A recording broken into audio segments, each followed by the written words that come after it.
There's no feeling more intense than starting over. If you deleted your homework the day before it was due, as I have, or if you left your wallet at home and you have to go back after spending an hour in the commute.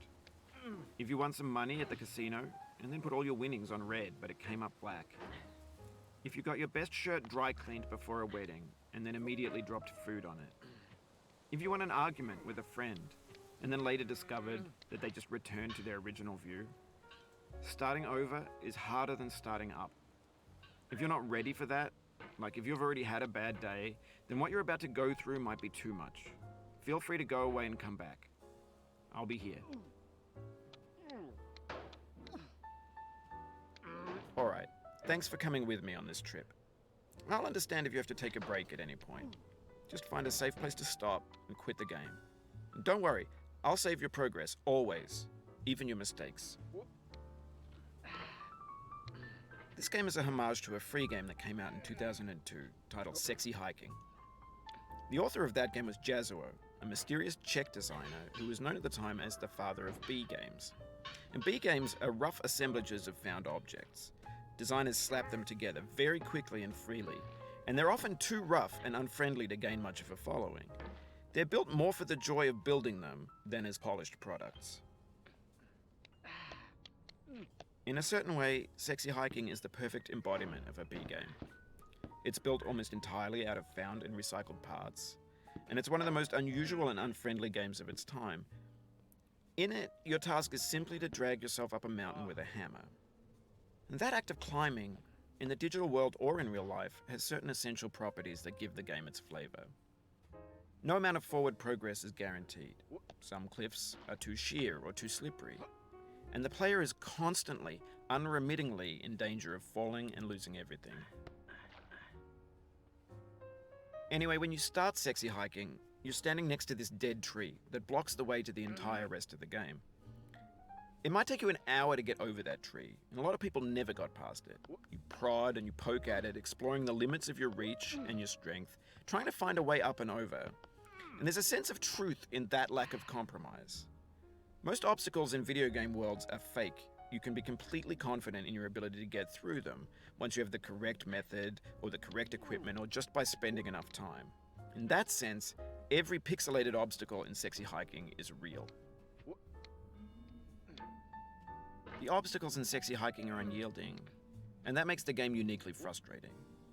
But I'm not sure Jazuo intended to make a frustrating game. The frustration is just essential to the act of climbing, and it's authentic to the process of building a game about climbing. A funny thing happened to me as I was building this mountain. I'd have an idea for a new obstacle, and I'd build it, test it, and it would usually turn out to be unreasonably hard. But I couldn't bring myself to make it easier. It already felt like my inability to get past the new obstacle was my fault as a player rather than as a builder. Imaginary mountains build themselves from our efforts to climb them, and it's our repeated attempts to reach the summit that turns those mountains into something real. When you're building a video game world, you're building with ideas, and that can be like working with quickset cement. You mold your ideas into a certain shape that can be played with, and in the process of playing with them, they begin to harden and set until they're immutable, like rock.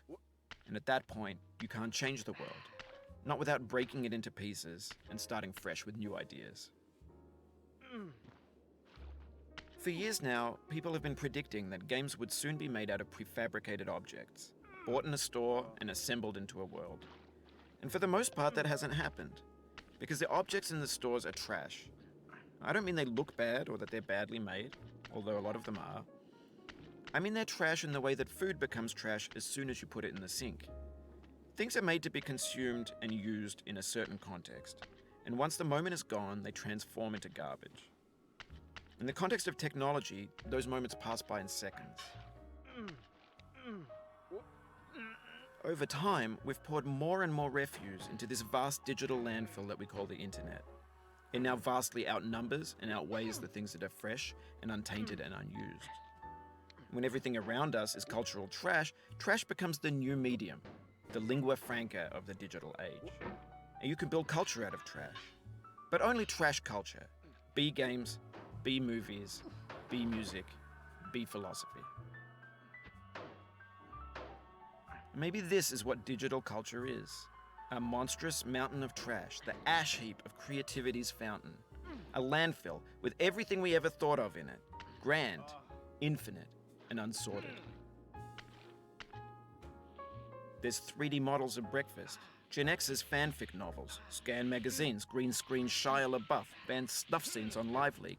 Facebook's got lifelike bots with unbranded adverts and candid shots